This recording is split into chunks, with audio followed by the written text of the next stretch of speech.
Well, it's exciting to see so many people begin to join us. So we've got about 40 people so far. We'll expect a few more, and then we'll get started in just 1 minute.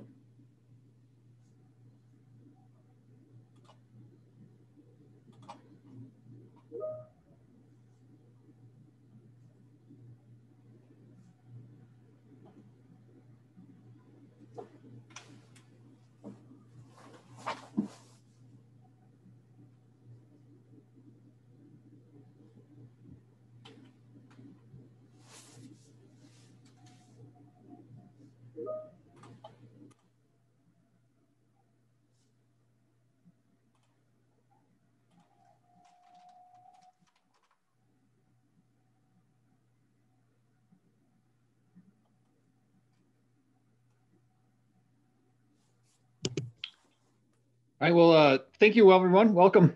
So glad that you're able to join us this afternoon. It is no surprise, particularly to those people who have decided to join on this call today, that large scale ground-mounted solar is coming to many communities in the area. Its arrival is a direct consequence of any number of trends that we're seeing, not the least of which is this state's and other states' green energy mandates. So thank you for joining us. Next slide, please. My name is Carl Barton. I'm a senior planner at Sanderson Stewart, but I'm also the co-chair of the Colorado APA Sustainability Committee. So I would like to give a brief plug for that. If you are interested in learning more about the community, about the committee, please email sustainability@apacolorado.org. I will now introduce our esteemed panel of experts. First up is Will Torr. He is the executive director, the Colorado Energy Office, a position he was appointed to by Governor Polis. He has many, many years working in clean energy, transportation, and governance and government in both an elected and appointed capacity. Next is Mike Kruger. He's the president and CEO of the Colorado Solar and Storage Association. Prior to that, he was with the Smart Electric Power Alliance and the U.S. Department of Commerce in the Obama administration. He's been with COSSA since 2018. Next, we've got Megan Day. She's a solar energy planner at the National Renewable Energy Laboratory, where she leads the state and local planning for energy platform, which provides jurisdictionally resolved clean energy potential and projections. And then finally, we have Jeremy Call. He is a principal at Logan Simpson, and he has over 20 years of experience creating healthy, memorable, and resilient communities. So the workshop participants that we have today, about 2/3 of you are from local government and 1/3 from other. We're very excited to see such a good interest in this, such a good turnout. Over there on the right-hand side of the slide, you can see a pie chart, kind of talks a little bit or indicates what aspect of this particular topic you are interested in. So we will be taking some time today to dive into those panels. We'll make sure to cover it, but this way you can kind of get an idea of who is here with us this afternoon. Next. So as part of the registration process, you were all asked to identify why specifically you are interested in this topic. And it looks like the interest is pretty broad. We've got some questions of just fairly general. And then also it looks like for some of you, the interest is very much driven by what you're seeing coming across your desks and your need to react to that. And so our panelists today will make sure to address those topics. So, as large-scale solar moves from an abstraction to reality, the implementation as well as the installation must be managed. And how can that be done sustainably? I think it seems like it's a given that solar would be sustainable, ground-mounted solar sustainable, but that's not necessarily always the case. And there are some things that need to be addressed in how this process and these projects can relate to the diverse communities and stakeholders in which they're going into. So our presenters today will cover key aspects of large-scale solar. We're going to talk about from the whys to the wheres and the hows and the hurdles. So, after that, we will be having facilitated breakout sessions. So I want to make sure that you stick around for those because those are going to be a lot of fun, I think. You'll be a chance to interact directly with the panelists, but also with each other because there's a lot of expertise out there in this audience that we all would like to learn from. And of course, this event has been approved for 1.5 APM CM credits. So that's very exciting for everybody. Workshop logistics, of course, as we've all learned over the last year or so, please mute your phone. This workshop is being recorded. You can ask questions using the chat function or raising your hand. And with that, I will turn it over to Will Torr, who is going to be our first presenter. Thank you very much. And I'm going to give a little bit of the context from the state policy perspective. So in 2018, Governor Polis campaigned on a platform of 100% clean electricity generation by 2040 and bold climate action. He worked with the legislature in 2019 on 15 different pieces of clean energy and climate legislation that moved forward, notably the Climate Action Plan to Reduce Pollution, which for the first time set legislatively adopted science-based greenhouse gas emissions targets economy-wide for the state of Colorado of a 50% reduction below 2005 levels by 2030 and 90% by 2050. What the science tells us we need in order to maintain a stable climate. After that passage, the governor directed state agencies to work together to develop a strategic roadmap to achieving these GHG emissions reductions. And in January, we released that roadmap. And there are a number of things that really stand out. First is that we have 4 major sources of GHG emissions: electricity generation, transportation, the oil and gas sector, and buildings, really buildings and industry. And while the order has shifted slightly over the last 15 years, with electricity getting cleaner and transportation now being the number 1 source of emissions. Next slide, please. What we also saw is that we're headed in a good direction. That with the actions that have been taken to date, the state is on a trajectory towards lower greenhouse gas pollution. This is driven largely by the transition towards cleaner electricity generation, and it gets us about halfway towards our 2030 target. So we're on a good trajectory, but there's substantially more action that is going to be needed in order to satisfy what the law now requires of moving to that 50% reduction by 2030. Next slide, please. Some of the key findings from the analytical work.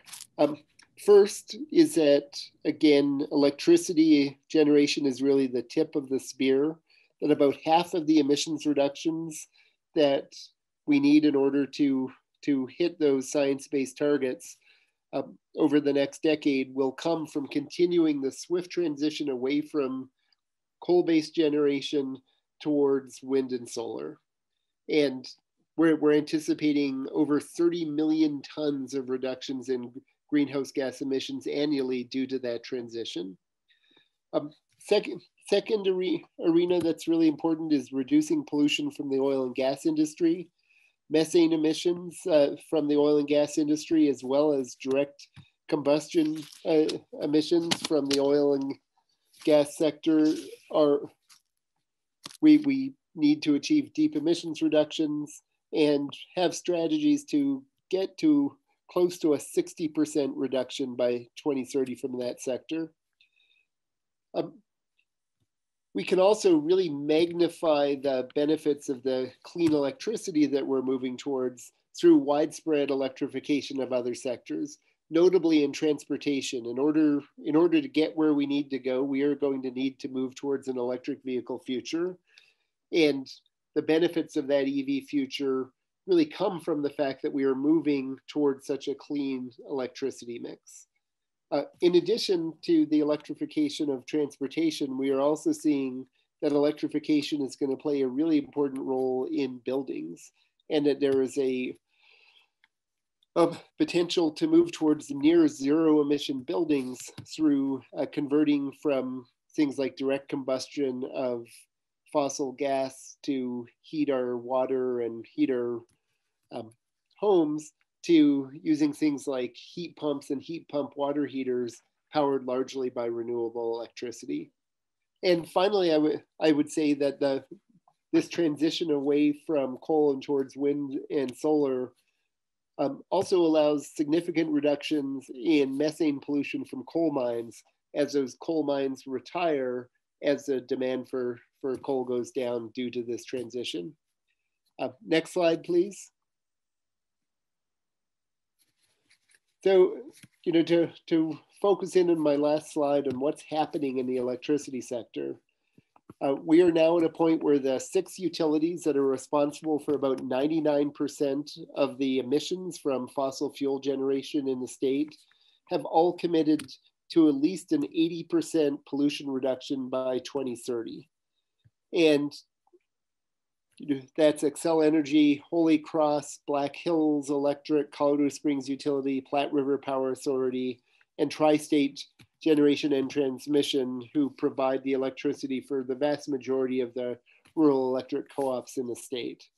In essentially every case, the way that they're planning to achieve these emissions reductions is by retiring older and more expensive coal plants and replacing them with lower cost wind and solar.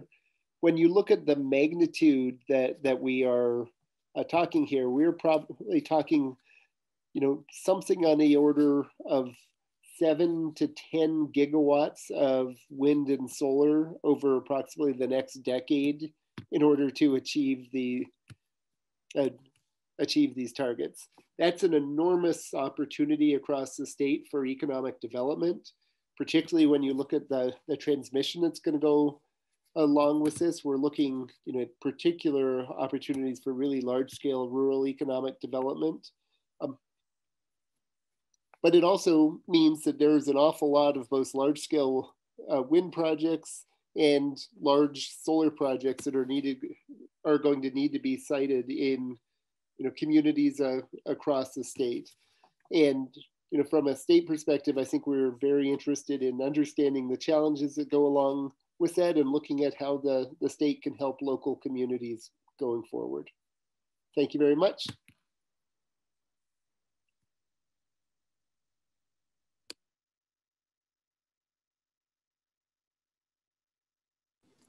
Hey, good afternoon, everybody. I'm Mike Kruger, and as Will alluded to, there's an enormous opportunity for solar and storage here in Colorado. So as we saw, there's a large push at the state level on a policy perspective to reduce our carbon footprint. And so, we've already seen in Colorado nearly 6.5 gigawatts of renewable energy, including about 2.5 gigawatts of solar. And it's been really supported by many local governments because they see the benefit of the long-term tax base, the long-term lease payments to various landowners. There are constituents who want this. We've seen, in fact, Colorado, I think, still leads the nation in the number of communities that have asked to get to 100% either clean or renewable energy. And then we've continued to see that the cost of solar drops. You can see here from this wonderful map of from NREL that we have some of the best solar potential in the state. And therefore, we can produce more power every day for low cost. The good news about solar is that there's virtually no operations and maintenance costs. So it is black glass laying in a field primarily, although sometimes you'll see it on a rooftop, of course. And on every day that it's sunny, which we are blessed with so many days of sun here in Colorado, it is producing power for virtually no cost, which is different than traditional thermal generation, where you have a fuel cost of buying either the natural gas or the coal or whatnot, and you've got long-term operations and maintenance because there's a lot of spinning and moving pieces, whether that's a turbine or whether that's a place of you've got a boiler or whatnot. So next slide, please.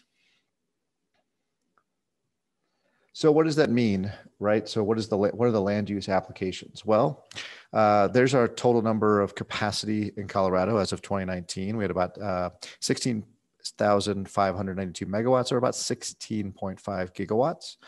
We already have about 6 gigawatts. So if you do the math there, you end up with about 10,000 megawatts or 10 gigawatts. Let's assume 80% of that needs to be clean. Now you're at 8 gigawatts. throw in some population growth, some electrification efforts that Will and his team at the Colorado Energy Office are pushing. And lo and behold, you're going to get to about 1 gigawatt a year, as you were mentioned. So that's of total renewables. So some of that will be wind. My folks on the wind side would be grumpy if I was claiming all of it. But let's assume that's only half, or even as little as 3/4, or sorry, 1/4. You're still looking at 2,500 to 5,000 acres of solar per year will be needed for the state.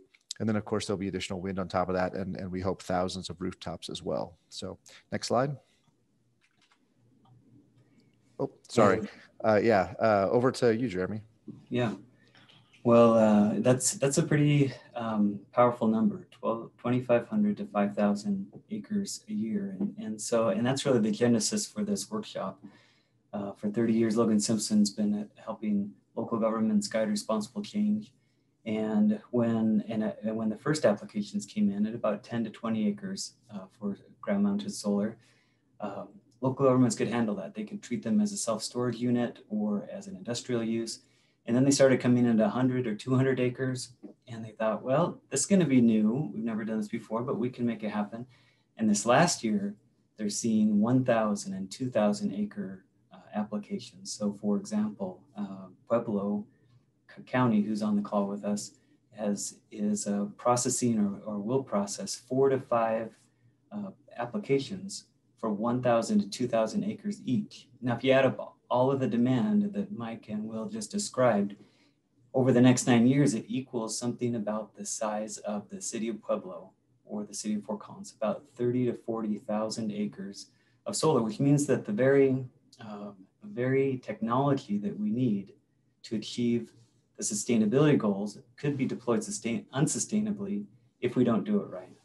And so in how we serve a number of you that are on the call, Larimer County, Brighton, other clients that are on the call, we're on the phone together, and you ask, how should we address solar in our land use code? And while I'm on the phone with one of you, a solar developer calls on the other line and says, how does their land use code address solar, right? And so both sides would benefit from a collaborative process that aligns planning tools together. And it helps by debunking some misperceptions that are quite common. One of those is that photovoltaic solar, which is the primary type of solar we're talking about here, not concentrated solar or any other type of solar. And certainly a good portion of what Mike described will be roof mounted, and we hope to see that accelerate as well. But expecting that a good portion will still be built on the ground. Where do you place that?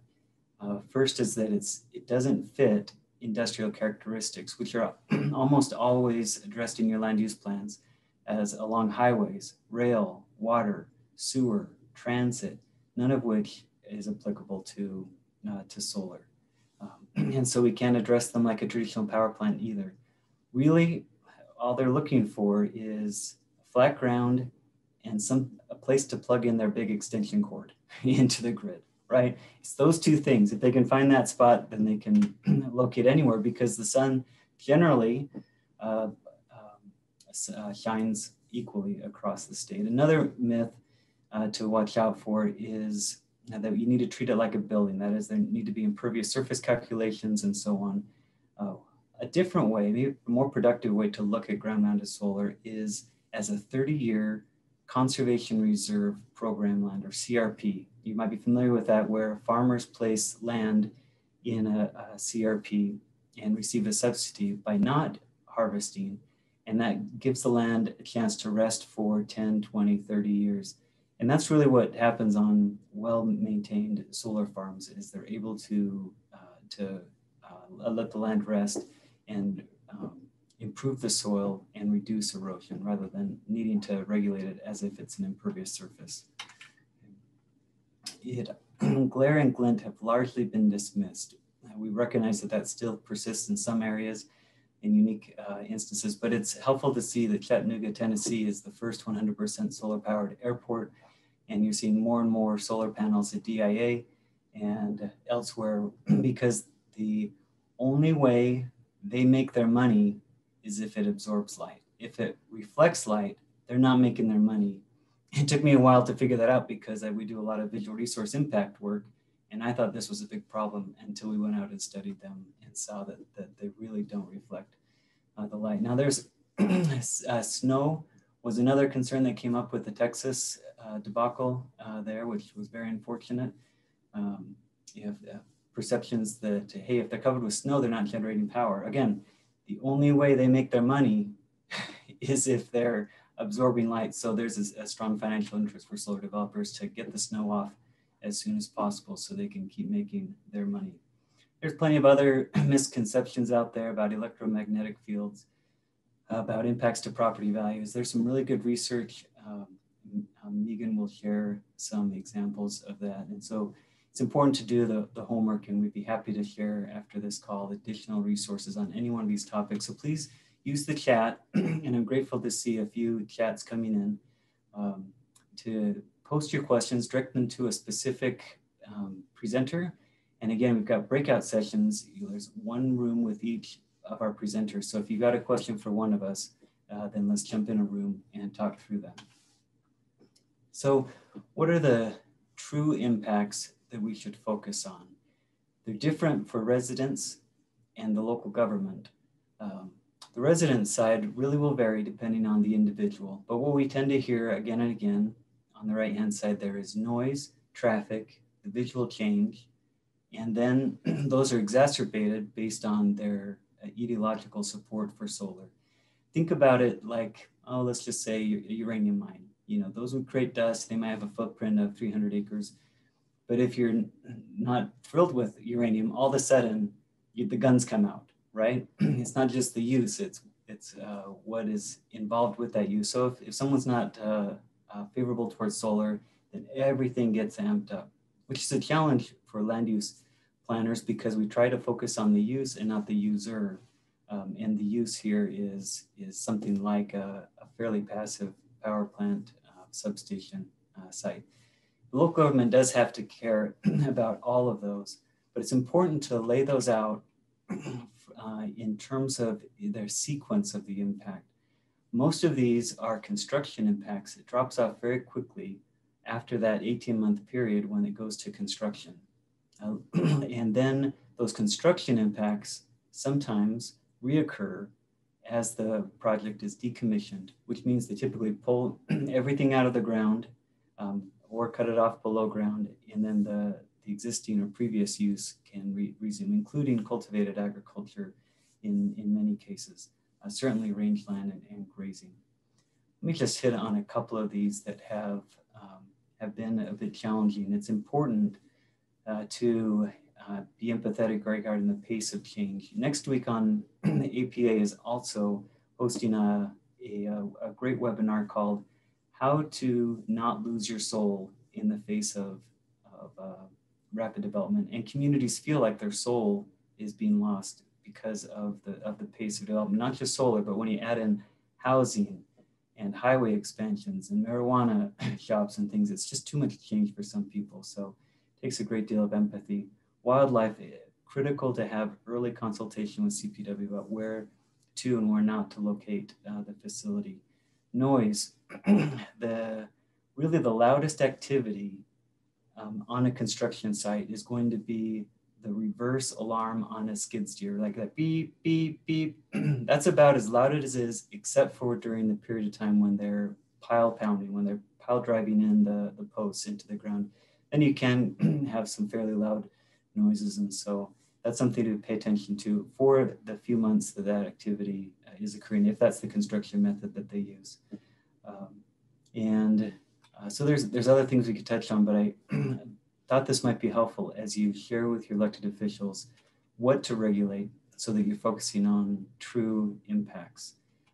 And one of my favorite new friends in the world is Megan Day, who's going to speak to us next, because she spends every day, almost all day, with her colleagues and friends at SolSmart, working with jurisdictions to improve their solar readiness by aligning their planning tools. And she looks at dozens of land use codes every day. So with that, Megan. Thank you so much, Jeremy. It's great to be here. Thanks for joining today. So we're going to go through some solutions to low impact solar development. So if you go to the next slide, we'll dive right in here. So what are some ways to make your community more solar ready? Here's some concepts here. You want to make sure that your comprehensive plan is addressing solar as a unique land use, as Jeremy was talking about. It's not a building, it's not a power plant, it's not a factory. It really is a unique land use that should be considered in your comprehensive plan, just like you're planning for other kinds of land use. And it should be considered a natural resource that you can quantify and potentially plan for development, right?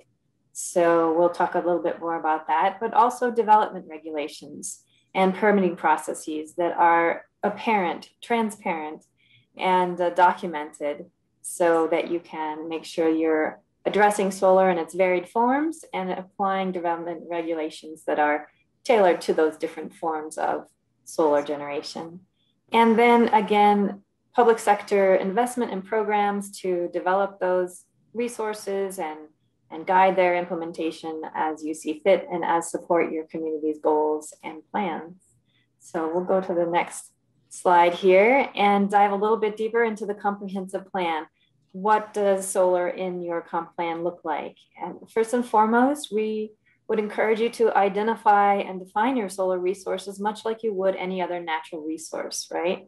And one way to do that is through the State and Local Planning for Energy, or SLOPE site, which is a resource from the Department of Energy and NREL.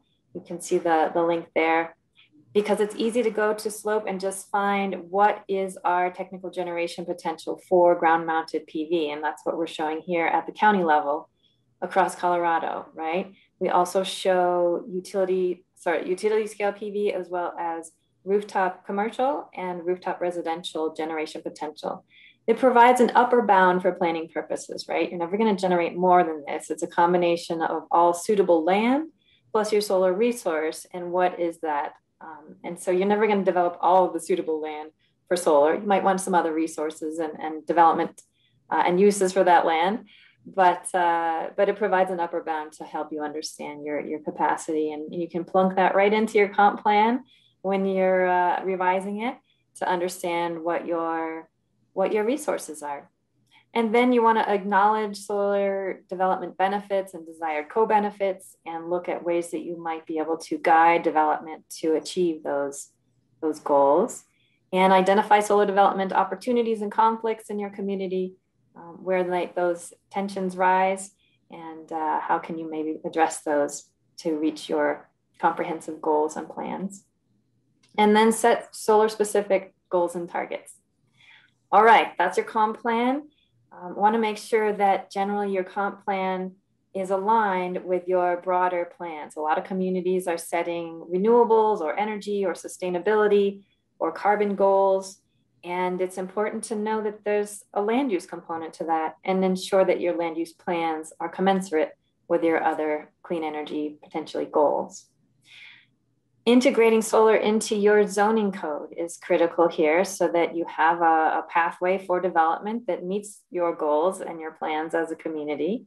There's a lot of things here. I won't go through all of them. If we just go to the next slide, we'll dive into some of them that are specific to large-scale solar, first of which is defining it, right? You want to make sure that you have a broad-based definition of what a solar energy system is. And I would encourage you to define it based on and differentiate those systems based on size in area rather than capacity, right? If you set sort of a guidance or a differentiation based on kilowatts or megawatts, you're quickly going to see that outdated, because efficiencies and technologies evolve and change over time. And so that area is going to shrink and change as well. So I would encourage you to look at an acreage, a square foot approach to differentiating different kinds of systems based on size. And certainly further distinguish between rooftop and ground mounted. You want to regulate those in different ways. And then distinguish between small, medium, and large, or at least small and large ground mounted systems, so that you can regulate them in different ways. All right, let's go to the next one here. Here's a couple of examples of communities who have done just that. They've differentiated based on the size of systems, and they're allowing large-scale systems here in Pitkin County and Garfield County. These are their use tables. They're allowing these large-scale systems through a special or conditional use permit in nearly every zoning district, right? So it allows you to be flexible and consider each project in its unique context. And that's important so that you can apply regulations as needed to make sure that they're compatible in that specific context. Let's go on to the next one. Another consideration for large-scale solar is, again, not to regulate it as a building, because one conflict that you'll run into is lot coverage. A lot of rural or agricultural zoning districts limit lot coverage when they're thinking about a building generally to sometimes as little as 10% of a lot. So here you can see on the right, this is a small community solar installation, and it covers almost all of that lot in a disconnected way. So it is impervious. It's not building concrete across this lot. You can use that revegetation approach to support lots of different benefits. But if you limited to that to 10% of that lot, it wouldn't be a feasible project. So something to consider in your zoning code is an exemption there. All right, next slide. So there's lots of different types of siting potential, right? And co-uses and co-location of different kinds of land uses when it comes to solar. And so these might be some of the benefits, co-benefits that you want to capture when you're looking at solar development, particularly if there's some concern about solar development in your community, right? One of those is landfills and brownfields. These are otherwise undevelopable parcels of land oftentimes. And so you can co-locate solar on landfills and brownfields. There is additional cost and risk to those projects. And so you can't expect folks to just want to go there on their own. You might need some incentives and encouragement for folks to do that. Although also, as we saw, airports are a great land use co-location for solar. It's flat. You can't have inhabited uses oftentimes near the airports or the runways, certainly. And so solar makes a great use there. And water. We're seeing increased deployment of floating solar. And we're a little behind in the US. We're seeing more of it in Europe and Asia. But this is an example right here in Walden, Colorado on their water treatment facility. So again, a co-location of other uses with solar, more expensive than ground mounted. So it's something where it might be more applicable where land is quite expensive or where you can incentivize or otherwise facilitate that kind of development and co-location. Yeah, one other suggestion, Megan, that I just thought of is the shallow abandoned mines where below ground mining has happened, but because it's close to the surface, jurisdictions do not allow residential or commercial uses on the surface. So we see that a lot in the Louisville area, for example, where areas are roped off basically from future development because there are coal mines underneath the ground. Also abandoned mines, any type of open pit surface mine is often has flat areas that are in reclamation that can accommodate this. Absolutely, we've seen interest in that. And as far as uranium mining and tailing piles, et cetera, that's a great co-location of some different land uses and reclaiming land for productive purposes and getting some revenue for your community out of that. Another co-location opportunity is with agriculture. So here are the easiest examples, right, of this co-location and co-benefits as far as apiaries and honey production. Oftentimes when you have had reclamation of that vegetation through pollinator-friendly vegetation. Also sheep grazing. You can see these are the folks without the horns. They're raised for meat production and they can be deployed for vegetation management and forage certainly on a solar farm. We don't have quite as thick vegetation in Colorado, but you can still do some grazing a little bit more spread out. So what are some other benefits that you might be able to achieve here? We've seen that in some studies, we've proven that the potential benefits from pollinator-friendly vegetation at solar farms can actually greatly support agriculture in nearby facilities. So we found that if 10 to 50% of existing and planned solar facilities were planted with pollinator habitat, they would produce an additional 1.9 to 5.7 billion in pollinator benefit annually. So here's a low impact development approach that can be very beneficial to agricultural production, both in increased crop yields and pollinator services as a cost savings measure. Another co-location of sort of benefits here can be planting with native vegetation. So here we did a study looking at preserving the topsoil and planting native grassland and restoring that grassland beneath PV, and found that that certainly increased the pollinator supply, but it also increased greatly the carbon storage of that soil. If we're looking at carbon reduction plans, this is another unique way to do that. And it increased the sediment retention and the water retention on those sites to a great degree. So we're looking at stormwater management, flood prevention, and pollution prevention in our waterways. So solar can be deployed with those deep-rooted grassland revegetation approaches. Okay, so some state policy and county level policies do support this type of low impact co-benefit generation on solar farms. So a number of different states have established mostly pollinator friendly revegetation standards. They're not mandates, but standards and certifications. A couple of counties have mandated those certifications and requirements for solar development in their jurisdiction. And then we're also seeing utilities that are starting to require pollinator friendly or other low impact types of development for the facilities from which they're purchasing energy. So not just utilities, but I think increasingly corporations who are buying renewables will also be looking for those low impact standards. So we'll go on to the next one. And I'll just wrap up here with some resources. Certainly SolSmart is a great resource. They've just been extended until May 2022. And this is a technical assistance and designation program free to local and regional communities. I also want to point out the State and Local Planning for Energy, or SLOPE platform again, to find a wealth of information on renewable energy generation potential and costs and projections. And then an article in Planning Magazine that I wrote, I got a plug, that might help with some other resources there. So thanks for your time. Look forward to your questions. Back to you, John. Thanks, Megan. Well, in 3 minutes, we're going to go to breakout rooms with everyone. So please get ready to lean forward and help us kind of come to terms with some real challenges that we're facing.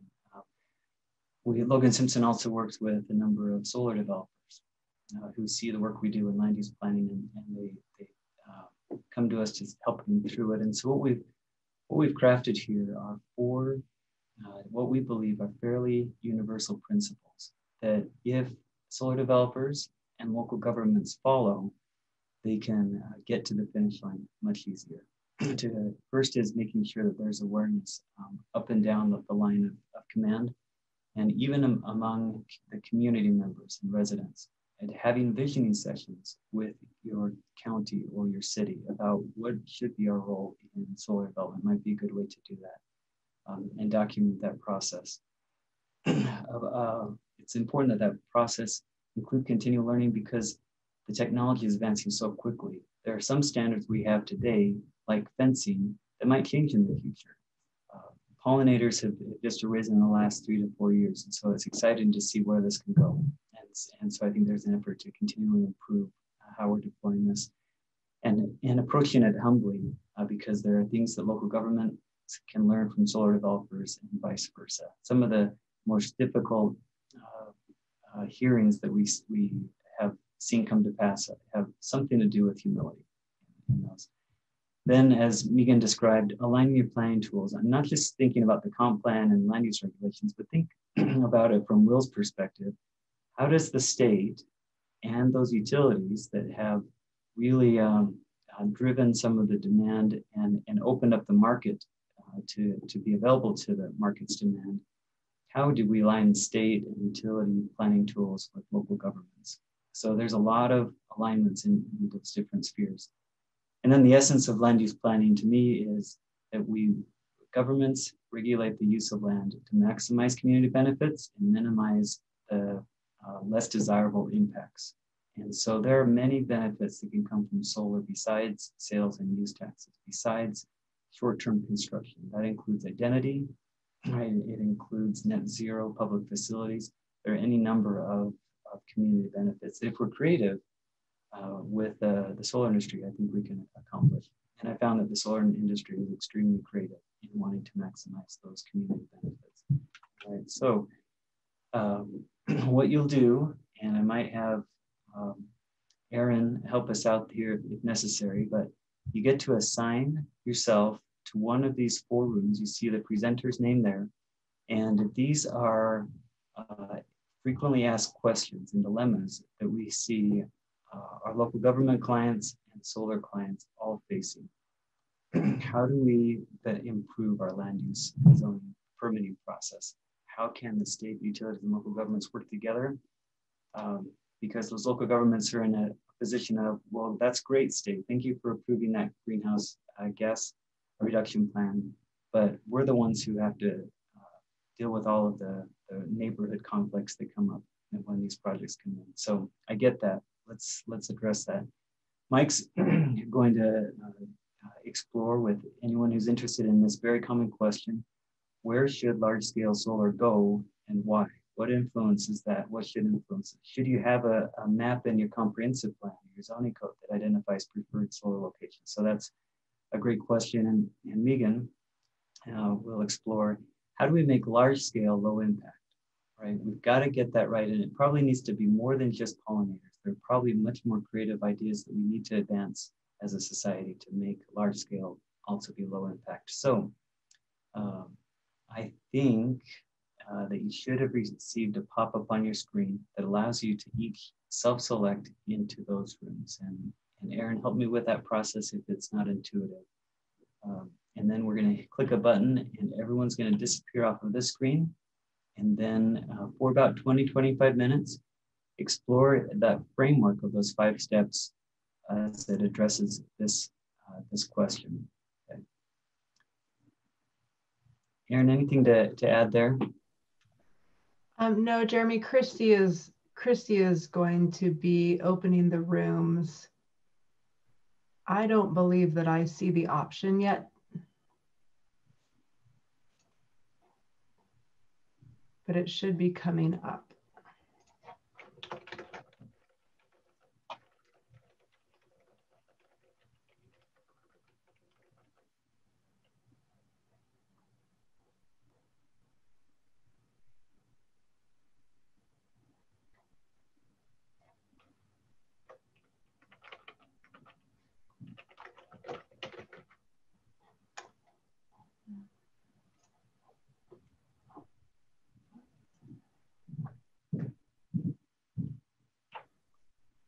All right, while we're waiting for that, if you don't see it yet, you might be able to look below at your Zoom toolbar, and there should be an option for you to select into different rooms. We can see that many of you are starting to join those rooms. Got about 15 people or so left, 14 that still haven't decided. But go ahead and you should be able to use a function at the bottom where you can choose to go into another room that's under the More button. So click on More and then choose a room. Okay, great. And so our presenters are going to disappear and go to those rooms as well. And I'm going to stay on this page to see if anyone has problems not being able to join the room.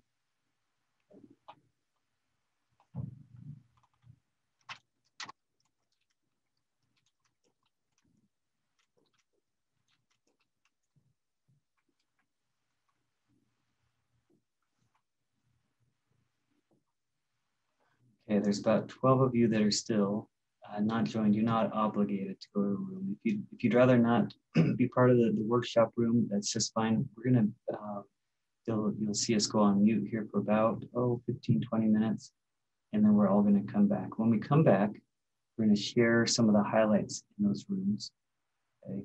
And then take any other questions that haven't been answered yet.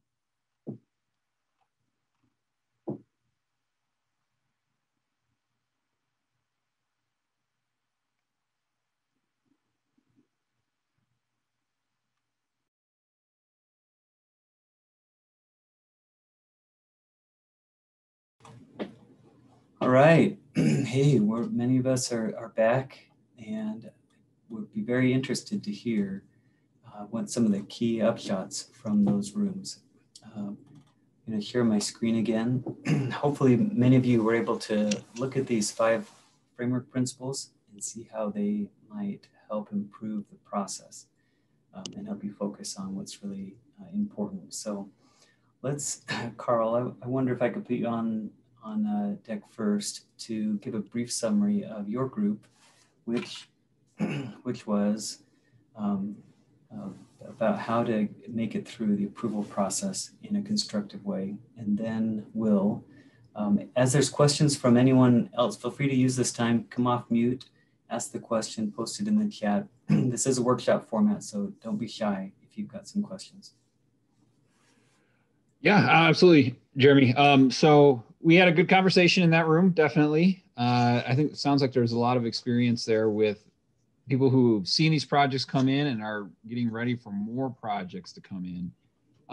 The first thing we talked about was, it was specifically related to Excel, but I think the general theme of that was, how do you get all the parties to integrate their decision making? So the thing from Excel is that there was some issues in some jurisdictions where people are coming with the permit or the award from Excel in hand, having spent a lot of time, money, and energy to get to a site and to pick a site, and then are applying for the local land use permit.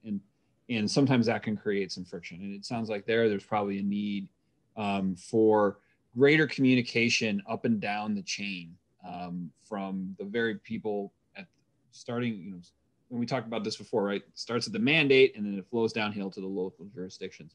And sometimes the local jurisdictions can find themselves in a tough spot with some of these developments. So then we talked about that. We kind of transitioned into a conversation about selection criteria, and specifically, should communities be more proactive in mapping out some territories that are suitable from their perspective and with their concerns, which are different, for instance, than Excel's concerns, which might mostly be about transmission capacity. So we talked about, should communities do that? There are some serious pros and cons with that. You risk not getting all the property you should. You risk creating some properties that you shouldn't. And we talked about, Jeremy showed an example of a mapping process that was done in Garfield County for just that purpose, but not using a regulatory aspect to it. So that was, I think, was pretty neat as well. And then finally, we finished with a little conversation about the 1041 process, but then also a conversation about some of the conditional use processes. What are the pitfalls that might come from using a standard pre-existing process for this new development animal that may not quite conform to what those processes were originally done, and what kind of unintended consequences might there be, specifically, for instance, about water rights, which is something I had not thought about at all until that was brought up. So I thought it was very interesting. Well, thanks. That's a great summary, Carl. As we head to room 3 after Will, Catherine Rushton, or perhaps Mike, could address that, the experience in Eagle and Garfield counties and elsewhere about doing some proactive mapping and the double-edged sword that is, that sometimes there might be sites left out. There might be sites that come up later. So I think we'll come back to that question about how to better site solar to be more predictable. Will, would you like to highlight, actually before I do, were there any questions for Carl about how to create a successful permitting pathway that haven't been asked yet by anyone else?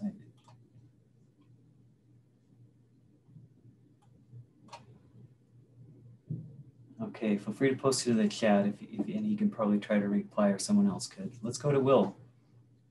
Yeah, I would say a few takeaways from our conversation.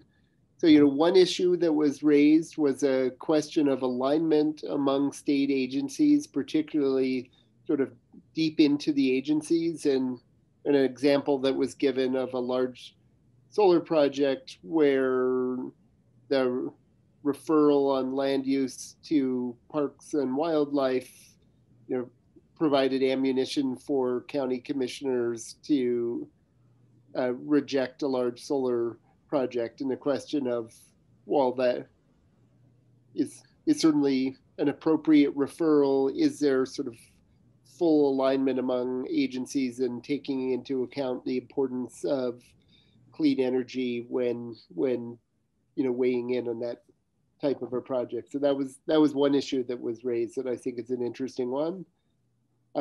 Another is really the question of local, sort of truly what is the local economic benefit that comes with this development? To what extent are you seeing, construction jobs actually going, not to local residents?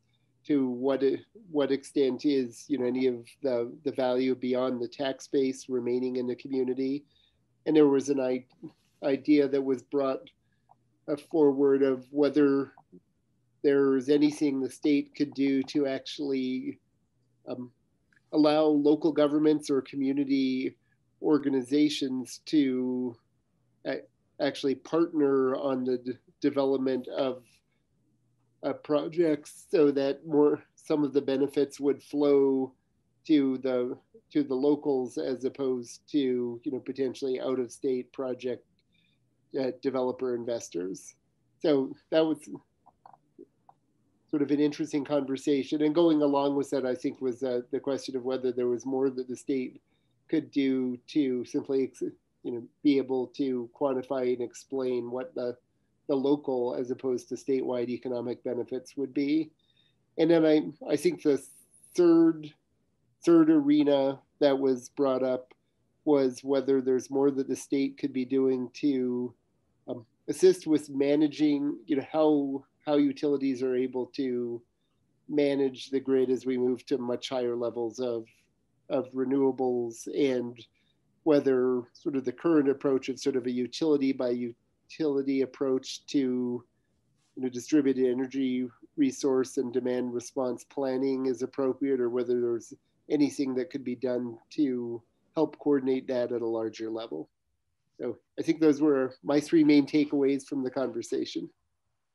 Good. Questions for that group if you weren't able to join it?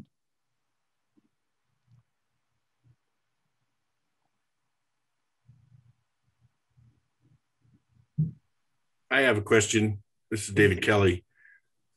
You made a comment about clean energy versus wildlife, and agencies aligning to discuss that. Are you implying that wildlife should take a second stage to the clean energy in the planning process and not pay attention to the parks and wildlife, or what was the idea behind that?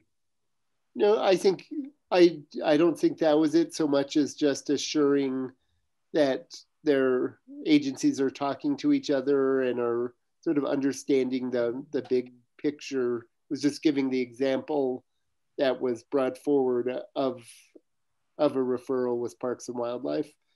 I would say it was more broadly, are the agencies, sort of aligned and talking to each other. Okay, thank you. Yeah, I think that framework of aligning planning tools and cultivating awareness ahead, it really is key. Solar developers go through a fatal flaw process to select sites, and if they're just looking at the land use plan and not looking at wildlife considerations, then there's trouble ahead. So bringing those two together is really key. Good, David, great question, thank you. Any other questions for Will?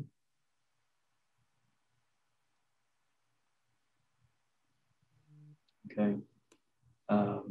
What, in terms of the wildlife item, I think it's essential to communicate that the solar developers that I've met, with one exception, bless his heart, with one exception, they're all conservationists, right? And so it's not a development versus conservation. It's conservationists trying to develop solar energy for the purposes of the conservation. And so finding the right way to work through that is important. I think humility goes a long way there as well. Okay, let's move on to Mike. So as it turns out, we talked about animal conservation or wildlife conservation, and how do we do solar and still allow for that to happen. But first, I brought up the fact that the only thing that really matters to solar developers who are doing projects of this scale is where's the transmission and how close can they get to it. So we talked a little bit about making sure to understand where those transmission lines are, and then more or less taking a large swath of land to the to the left and to the right of each of those lines that would then sort of give you some sense of where it's going to be. So while you might want folks to be on a former, dump, or you want to be someplace where you're having folks be located out of the way or whatever, it really doesn't matter until you figure out where the transmission line is. So then we kind of moved over into, well, why don't more folks work on these underutilized lands, brownfield lands, lands that may have been previously some other usage? It really comes down to liability. Most of these projects at 100 megawatts, for example, is a $200 million project. Those are being financed primarily by large Wall Street firms, and they're going to be facilities that will exist for a minimum of 20 years, maybe as much as 30 years. And they're worried about the long-term liability. So if it is a former sanitation facility, they're worried about what might leak out. Could someone, sue them for a cancer agent or something like that, of which they had no control over, but because they're on the site now, they would be liable for. And then we sort of moved into, what about the wildlife mitigation issues? And we talked a little bit about corridors. There's certainly some folks that talked about they were really hated there was fencing around all these facilities. I did point out that the National Electric Code requires the fencing. So obviously at a local level, you could not require that. You could decide not to implement that part of the code. But again, what happens if, God forbid, someone gets hurt, comes over and thinks it's going to be fun to play on the panels, and grabs a wire or two and gets themselves hurt or worse killed, who would be responsible then? And so that's sort of where we sort of talked it through. I did flag for my group, and I think it'd be important to flag for the rest of this group, that Tri-State is in the midst of an electric resource plan where they're projecting 2 gigawatts between now and the end of the decade, probably closer to like 300 or 400 megawatts. But that RFP will be going out by the end of this year. And so already developers are looking at locations and trying to figure out where they would interconnect to be able to bid that RFP. Excel has already said that they want 5 gigawatts, and their electric resource plan will be filed at the end of the month, 20 days from now. So assume that my guys are going to stay up all night reading it, and they will be in a truck with boots on and shaking farmers and ranchers' hands by the 2nd, and probably in your office by the 4th, asking about permitting.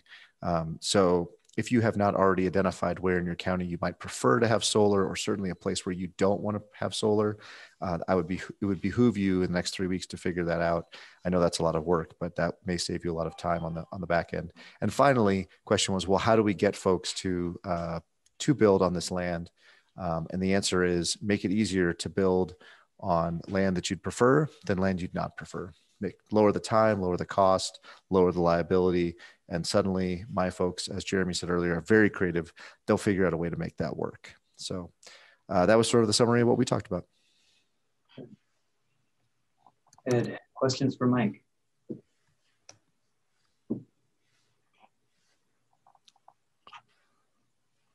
And I love talking about this stuff. So I just threw my email in the chat. Feel free to copy that and send me an email if you want to have a more specific conversation about what's going on in your neck of the woods.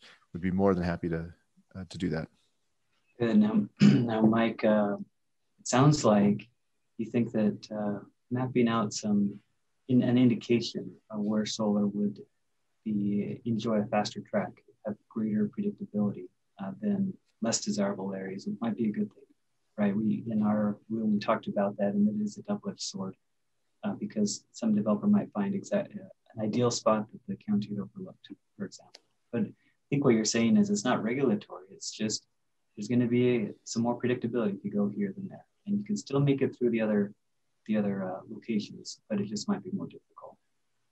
Yeah, I would definitely not have unless there is maybe historical reasons or whatnot, but I don't think it'd be appropriate to say you just can't be here if you're not in our map. I think that gets in the way of both development, my solar developers, as well as the landowner, right? But I do think having mapped some spaces like we've seen that the good folks at Clear did, that, hey, these are going to be quicker, faster, easier, that would draw everyone's attention, and my guys would work very hard to make that work. Great. All right. If there's no other questions for Mike, I thought that Megan had a really great question here about how to reduce the impact of large-scale solar. So, Megan? Sure. Thanks, Jeremy. So we had an interesting and diverse group. We had Elbert County, who's looking to attract solar development and figuring out how they can do that. So Mike, go tell your people. There are some women in there too, you know, as a former solar developer. I apologize. We don't have a gender neutral plural name or plural pronoun in English. I apologize. I guess they, but yes, we have lots of great women doing good work as well. Sure. So look to Elbert County, but he's encountering some challenges there, right? So he's been told that they have a higher impact fee. That's maybe a barrier there. So something to look at. And also we had some consultants who work on this regularly and either visualize, you know, per requirements, what these solar farms might look like for that, you know, permitting process, as well as folks who are working with communities regularly. And we had the Department of Local Affairs, DOLA, who is revising their model code and certainly going to include solar and renewables in that, as well as some water considerations. And so we talked about maybe opportunities to provide some guidance to local communities on performance standards where they could encourage or require certainly low impact practices and revegetation with native or pollinator friendly kinds of vegetation to provide potentially habitat, water, co-benefits as far as water quality. So there's lots of opportunity there. You can certainly talk to DOLA in that process and maybe have an influence there. So any questions for our group?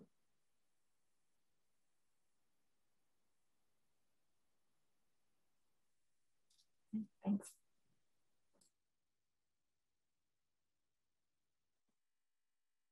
Just totally selfish. This Mike again, totally selfish. Do you have any sense of where DOLA is in that model code process? Or maybe the DOLA person's still on, they could just tell us. Christy. Yeah, hi. This is Christy. I'm one of the land use planners in DOLA's Community Development Office. So we're going to be updating our model land use code over the next year. It'll probably go into next year as well. And so we haven't really started our big outreach push or anything like that. But if you'd like to be involved in helping kind of be the subject matter expert on some of the specific sections regarding, you know, solar friendly code language and things like that, I'd be happy to take your information. And then when we are at that point in the process, we can reach out. And we're going to be working with CCI and CML and SDA on that. So definitely involving the local governments. But I'll throw my email in the chat for everyone if you have questions about the DOLA model land use code. Good. Wonderful, Christy. Thank you. And there is also SolSmart, which Megan mentioned, a free technical assistance program to local governments to help them improve their land use planning and codes. So, well, we're almost at time. And so a last call for questions before we thank you and sign off.